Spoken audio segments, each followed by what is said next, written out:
Paris exam में आपका स्वागत है।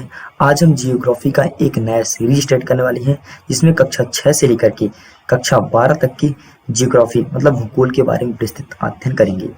इस सीरीज में हम क्रमशः सबसे पहले कक्षा 6 की जियोग्राफी को पढ़ेंगे, फिर 7 को, फिर 8 को, ऐसे ही कक्षा 12 तक के भूगोल विषय को अच्छे से अध्ययन करेंगे। देखिए क्या होता है कि जैसे कुछ बड़े बड़े एग्जाम होते हैं जैसे यूपीएससी, स्टेट पीएससी, इन एग्जामों पर सीधे तौर पर जियोग्राफी से बेसिक सा क्वेश्चन पूछ लिया जाता है और वो हमारे अधिकतम गलत होने के चांस रहते हैं।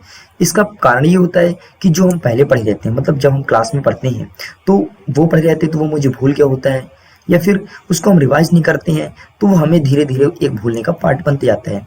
तो देखिए सबसे पहले अगर आप यूपीएससी के पेपर देने चाहते हैं या फिर कोई स्टेट पीएससी का, तो हमें उसका बेसिक सा कॉन्सेप्ट पता होना चाहिए, तो जाकर फिर हम उस पर देन महल खड़ी कर सकते हैं, मतलब उसको अच्छे से समझ सकते हैं कोई भी प्रश्न को। ठीक है, तो इसके लिए आज हम स्टार्ट कर रहे हैं कक्षा 6 का जियोग्राफी। इसमें जितने चैप्टर हैं सभी चैप्टर को बहुत अच्छे से समझेंगे और केवल महत्वपूर्ण प्रश्न को ही देखेंगे।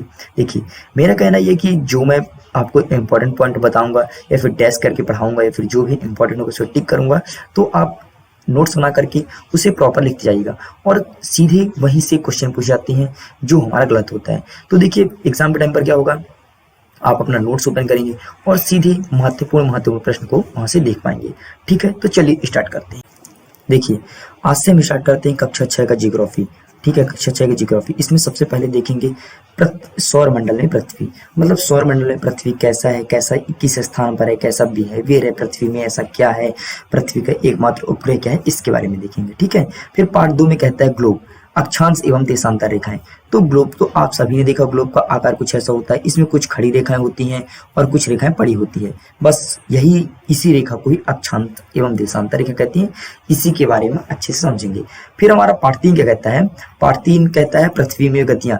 अब पृथ्वी हमारी गति कैसी करती है, मतलब गति का मतलब ये है कि उत्तर से दक्षिण घूमती है या पूर्व से पश्चिम घूमती है, मतलब इसका रोटेशन कैसा है इसके बारे में देखेंगे।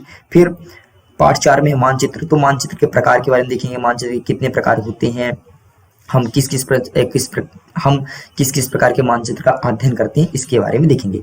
फिर हमारा पार्ट 5 अर्थात चैप्टर नंबर 5 क्या कहता है, पृथ्वी के प्रमुख परिमंडल। परिमंडल मतलब ये होता है पृथ्वी के कौन कौन से मंडल में बांटा गया है, जैसे मैं आपको बता दूं आयन मंडल, वायुमंडल, समताप मंडल, मध्य मंडल, इस प्रकार के मंडलों की बात कर रहा है। ठीक है, फिर पार्ट 6 में है पृथ्वी के प्रमुख स्थल रूप, मतलब पृथ्वी के कौन कौन से रूप हैं, स्थल रूप कौन कौन से हैं, इनके बारे में देखेंगे। फिर हमारा पार्ट 7 का कहता है हमारा देश भारत, मतलब पार्ट 7 में हमारे भारत देश के बारे में समझेंगे और भारत देश को अच्छे से देखेंगे। फिर हमारे पार्ट 8 में है, पार्ट 8 में कुछ और नहीं है, भारत की जलवायु, भारत में जलवायु कैसी है, भारत की वनस्पतियां कैसी हैं तथा भारत के वन्य प्राणी कैसे हैं, मतलब जो जंगल में प्राणी रहते हैं वे कैसे बिहेव करते हैं।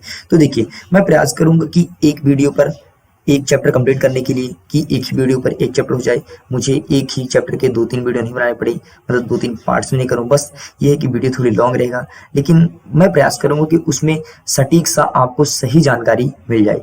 तो इस वीडियो के अलावा कोई आपको अन्य वीडियो देखने की आवश्यकता नहीं पड़ेगी और जियोग्राफी का हर एक चीज को प्रयास करूंगा कि बहुत अच्छे से आपको समझा पाऊं, एक एक शब्द का मतलब। ठीक है, तो चलिए आज हम पढ़ेंगे सौर मंडल में पृथ्वी और इसको स्टार्ट करते हैं।